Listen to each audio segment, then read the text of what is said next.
All right, so voting coming to an end tonight. We're looking at today's election in Uganda and also examining the fallout following the US elections that saw President Donald Trump losing to his Democratic challenger Joe Biden.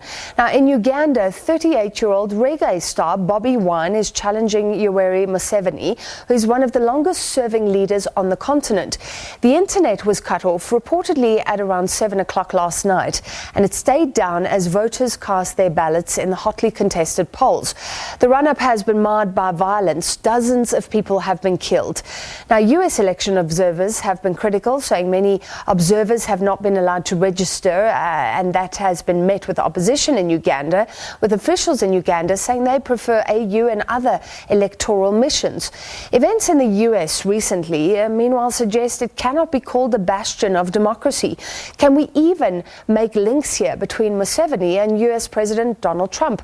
Let's find out. We're joined by a senior research fellow at Trade Collective, Lebohang Pheko.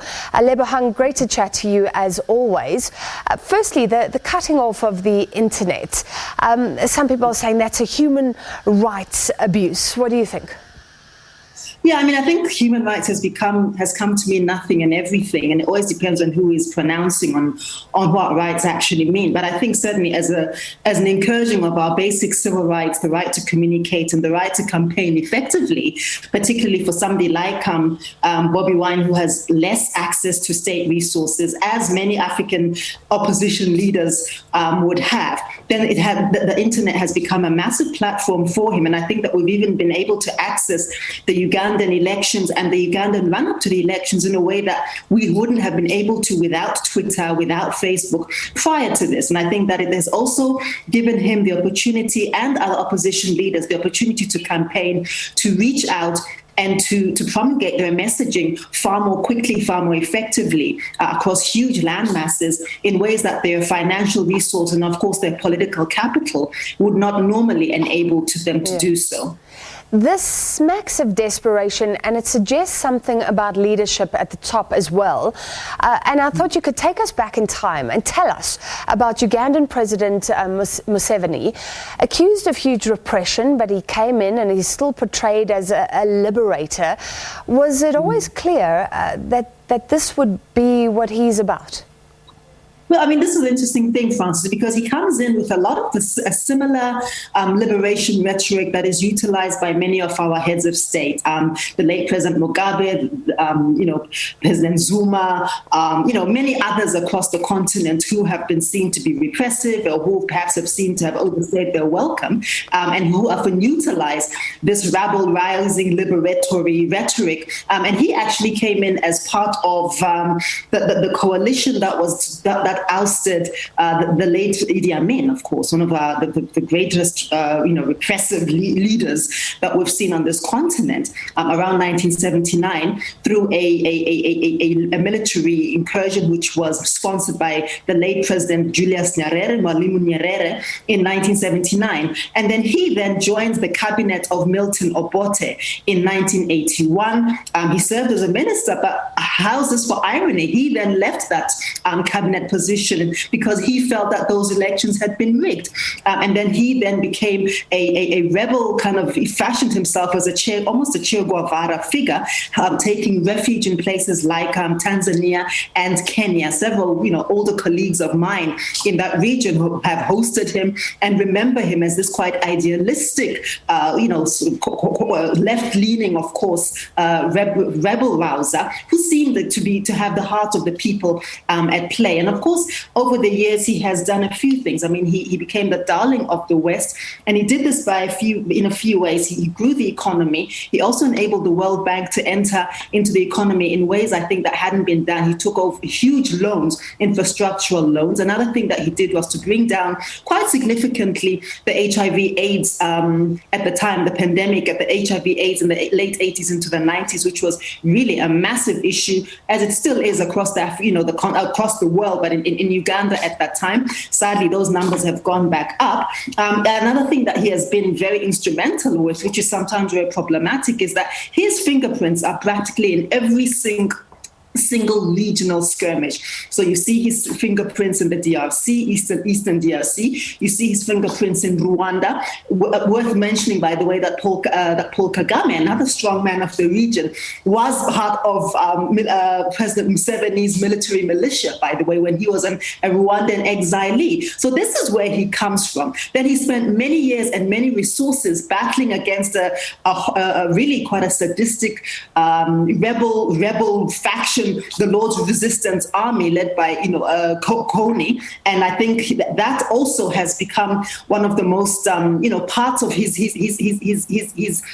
framing. Part of his legacy has been in being a strong man in battles that sometimes have nothing to do with him, and the other part being that he has shown very little interest in maintaining the kind of pseudo-democratic aspirations that he claimed to come in on, and this is seen by the people who attended his last inauguration at the time: Omar al-Bashir, Nguema Basogo of Equatorial Guinea, the late Robert Mugabe, and so forth. And he's called people like the International Criminal Court a bunch of useless people. He has said that people who have received the Mo Ibrahim Award, he's like, I'm not all about getting this Mo Ibrahim Award. Nobody's going to buy me with Western democracy, and. So let's look at the alternative or the most popular, and it's really hard to gauge exactly how much support he has. But Bobi Wine, the singing superstar, Uganda, apparently this huge young population, he's pretty young, he's famous, but I think you're cautious about anyone sort of being seen as a messiah that can save Uganda. Yes, I think that we're looking too much for messianic politics and messianic figures. We're looking for these heroic single narratives. So, people want a Castro, or they want a Che Guevara, they want an Nkrumah. And I think that kind of idealistic politics is probably, the time for it is probably gone, because the world has shifted considerably. But what we do know about Bobi Wine is that he won a very significant Eastern Kampala constituency by about 78%, which is extremely significant. He has proved himself to be a quick learner. I mean, he spews a lot of really interesting rhetoric, but I think the policy framing and the policy foundation beneath that rhetoric is yet to be tested. And it is a bit difficult to find the real substance beneath it. But I mean, he can string it together a wonderful speech that seems to evoke your Obamas, evoke your Mandelas, evoke your Nkrumahs,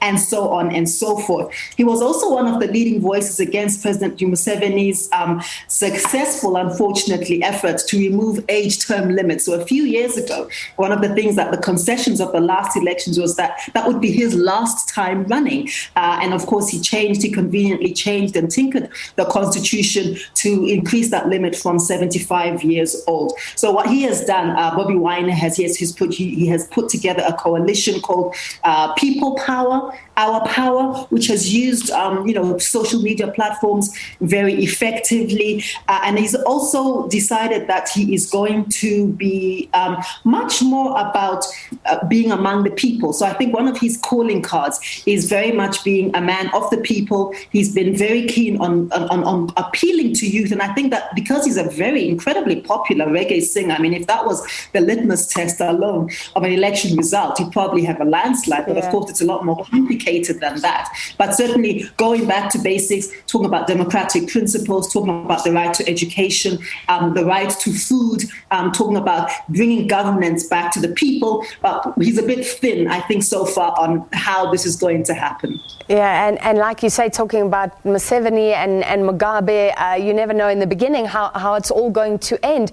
The Western observers, from what I've read, unlikely to declare this free and fair. The US saying they can't get people registered. But Ugandans could say that the United States has not covered itself in democratic glory. Can we really even make links between Museveni and US President Trump? Yeah, exactly. Which is really what I think some of us have been doing for quite some time. I've never been of the view that, countries in the EU and the US in particular have any moral or ethical standing to be pronouncing on African country elections or Latin American country elections, particularly because of the extent to which their own practices on our continent and outside America are completely anti-democratic, right? So, when we look at how they've conducted themselves in Iran and Iraq, across the Middle East, across Afghanistan and so forth, extrajudicial killings, extraterritorial financial sanctions against Iran and Iraq, to great suffering of the people in those countries in ways which they would never find conscionable on American soil. So I think that idea of this imperial moral high ground that they have, I think, has always been quite fictional, but particularly never more than now. And I think also because the balance of power, Francis, has changed completely. So in the 1940s and 50s, when the power of the United States was unparalleled,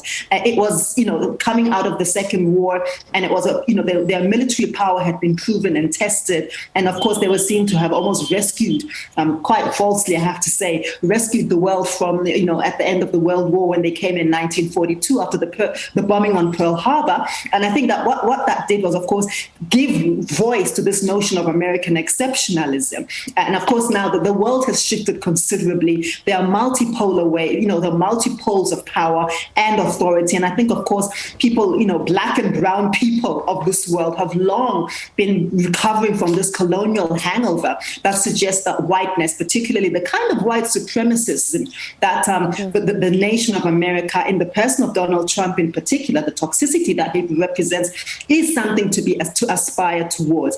Interesting, though, that of course there are these strange linkages between the Christian right, including on this continent, of course, and President Donald Trump. He evokes a similar rhetoric to that of people like Museveni, right? People like Omar al-Bashir. This siege mentality of they're coming to get us, America first, and this whole notion that there's something special about being American, and also he almost has self-styled himself as a liberator. So not in the vein, of course, of African leaders, but in the vein of somebody who is very anti-establishment. Bear in mind that he does not come from political pedigree at all. This man is not a Kennedy, he's not a Bush, he's not a Clinton. He is absolutely an outlier. And to many people in the US, especially the sort of the fragmented kind of people, the good old boys that he has attracted, he is seen to be very, very much attractive because he seems to be one of them. And of course, we know that he's a multimillionaire.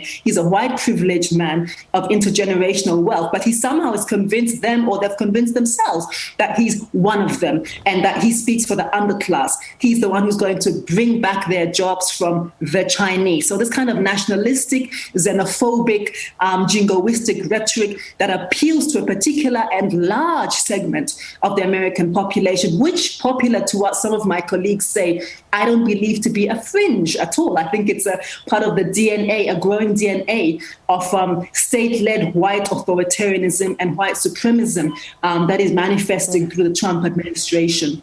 Well, that links to my next question. If it's not a fringe, I mean, people are asking, Trump has been impeached for a second time, now it goes to the Senate, but is this the end of Donald Trump? Some would say it's like a movie, some would say like a bad movie, or will there be a sequel? A bad night's work. Hopefully there won't be a sequel if Nancy Pelosi's and Congress's impeachment goes through, that they're able to deter him and bar President Trump from ever running for public office again. I personally don't think he should even run a donut shop ever again, quite frankly. But this declinist account is not necessarily easily accepted by those around Trump. And remember that, like most great fascist-like ideologies, you don't actually need the person to be around for it to be effective. So, Hitler has been dead by all accounts for, 60, 70 years. And yet the ideas of Nazism Nazism and near-right fascism prevail across across Europe, across the UK, and so on and so forth. And the interesting thing, of course, is that there are all these debates of whether or not can we call Trump a fascist or not. And I think that fascism is quite a complicated thing. I mean, it's a rhetoric. It's a way of running for power. You might even have left-wing fascists, and the line between populism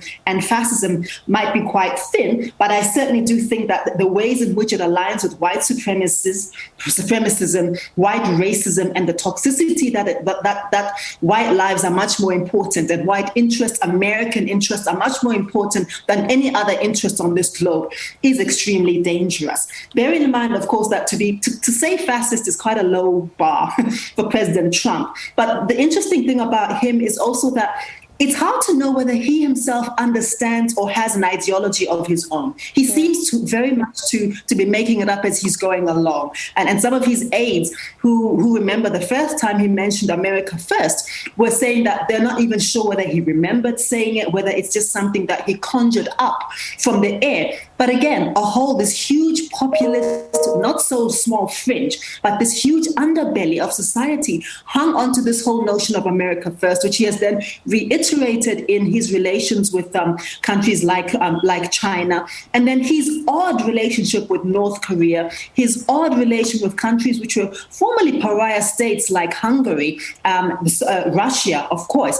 The other thing that, of course, that he's been quite helpful in doing that in his own clumsy way is he's very frank. And I mean, he's got these strange kind of idiot savant instincts. So, for example, he has been able to expose the G7, for example, as quite a quaint old boys, old girls, white European club, which is completely outdated today. He's also exposed NATO as basically free riding off of America's military expertise and international power, rather than being decisive and putting in the resources for this other quaint organization to work and to take collective action. So this notion of the coalition of the willing, he has shown himself to be unwilling to take that global leadership, which has, of course, given rise to these other forms of authoritarianism, and in the vacuum, other forms of leadership, which I think is not necessarily unhealthy, emerging in that vacuum. Yeah, so many contradictions and fascinating, making the links even between Museveni and Donald Trump. Thank you. We have to leave it there. We've run out of time, unfortunately, but a great discussion. Lebohang Pheko from the Trade Collective.